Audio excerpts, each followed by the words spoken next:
पोषक क्षेत्र के अभिभावकों और इस पोषक क्षेत्र के हम लोगों के गार्जियन कैलाश बाबू, आज हम काफी गौरवान्वित महसूस कर रहे हैं कि आप लोगों के समक्ष मुझे स्वतंत्रता दिवस में झंडोत्तोलन का अवसर प्राप्त हुआ है।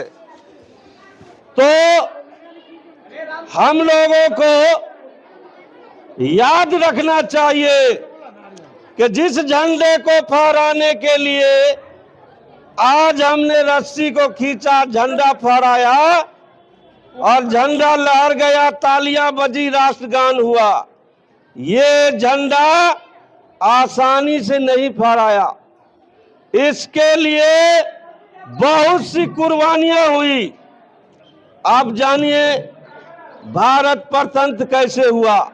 भारत के राजाओं की निरंकुशता के कारण ईस्ट इंडिया कंपनी ने भारत पर एक अधिकार कर लिया।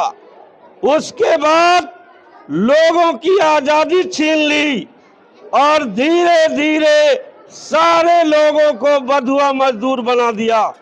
लेकिन प्रकृति हमेशा एक जैसी नहीं रहती। हमारे वीर सपूतों को तैयार किया और एक दिन ऐसा आया, 1857 की क्रांति हुई। उसमें अंग्रेजों ने क्या किया कि हिंदुओं और मुस्लिमों के धर्म से खेलना चाहा। वो जो कारतूस इस्तेमाल होता था उसमें उसने जानबूझकर गाय और सूअर की चर्बी मिलाई। जब ये बात हमारे सैनिकों को जानकारी मिली तो उन्होंने कारतूस चलाने से इनकार कर दिया। उसके बाद मंगल पांडे, भारत का वीर सपूत, सबसे पहले कारतूस चलाने से मना कर दिया। उसे यातनाएं दी गई, लेकिन वो यातनाएं सहना मंजूर किया, लेकिन वो अंग्रेजों का गुलामी करना मंजूर नहीं किया। और देश के विभिन्न क्षेत्रों में उत्तर प्रदेश के लोग दिल्ली जाकर के बहादुर शाह जफर से आग्रह किया कि आप दिल्ली में नेतृत्व कीजिए। झांसी की रानी लक्ष्मीबाई झांसी में जो उत्तर प्रदेश में नेतृत्व किया और लखनऊ में बीबी हजरत महल ने नेतृत्व किया और हमारे बिहार में 82 बरस के बाबू कुंवर सिंह ने उस आंदोलन का नेतृत्व किया और अंग्रेजों के छक्के छुड़ा दिए। धीरे धीरे आंदोलन को दबाया गया। फिर भारतीय राष्ट्रीय कांग्रेस की स्थापना 1885 ईस्वी में हुई और स्वतंत्रता की लड़ाई बढ़ती गई। जो प्रदेश इतने दिनों में परतंत्र हुआ था उसे आजादी कराने के लिए काफी समय लगा। जब गांधी जी का पदार्पण हुआ, जब दक्षिण अफ्रीका से लड़ाई लड़कर गांधी जी भारत आए तो उन्हें बुलाया गया बिहार की धरती चंपारण। चंपारण में अंग्रेज जुल्म कर रहे थे। उन्होंने कानून बना दिया कि अगर 20 कट्ठा खेती करना है तो उसमें 3 कट्ठा नील को रोपना है। और नील उपजाऊ भूमि में होता था और जिस भूमि में नील उगाया जाता था वो भूमि बंजर हो जाती थी। तो भारत के किसानों ने विरोध किया। अंग्रेजों ने दमनात्मक नीति अपनाई, लेकिन गांधी जी ने चंपारण आकर के सत्याग्रह करके अंग्रेजों के इस कानून को वापस लेने को कहा और अंत में अंग्रेजों ने ये कानून वापस ले लिया। खैरा का आंदोलन हुआ।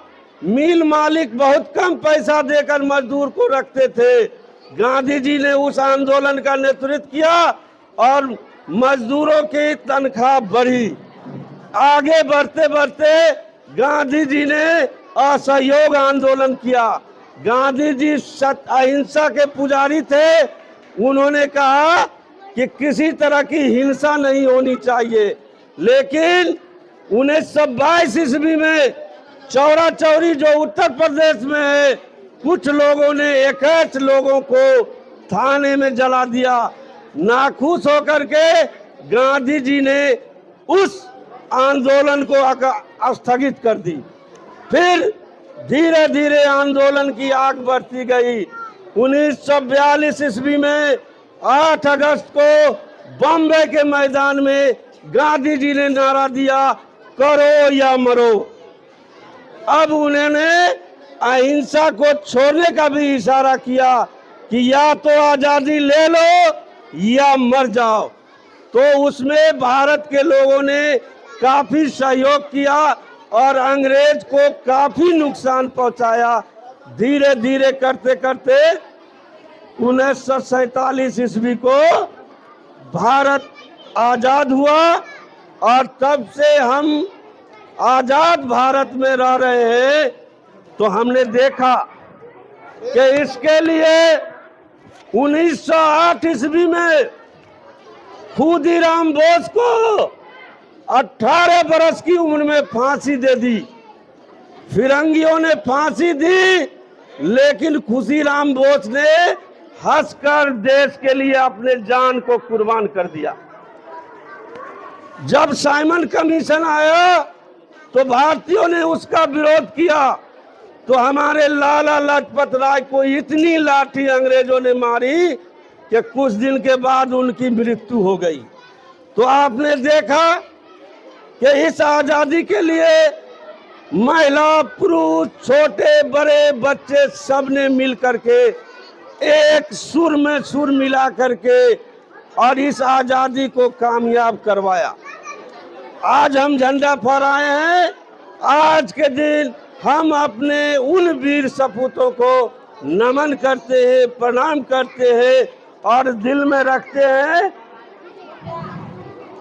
कि झुकने न पाए हरगिज, झुकने न पाए हरगिज, नईम ये ख्याल रखना देश के अजमत की तिरंगा निशानी है। इसी के साथ मैं अपनी वाणी को विराम देता हूं और धन्यवाद करता हूं इस पोषक क्षेत्र के गार्जियनों का, जो सालों भर हमारी मदद करते हैं और कभी किसी तरह की शिकायत होती है तो एक गार्जियन की तरह आकर के हमारे कानों में कहते हैं। मैं धन्य हूं, उन्हें भी प्रणाम करता हूं। धन्यवाद। जय हिंद, जय भारत।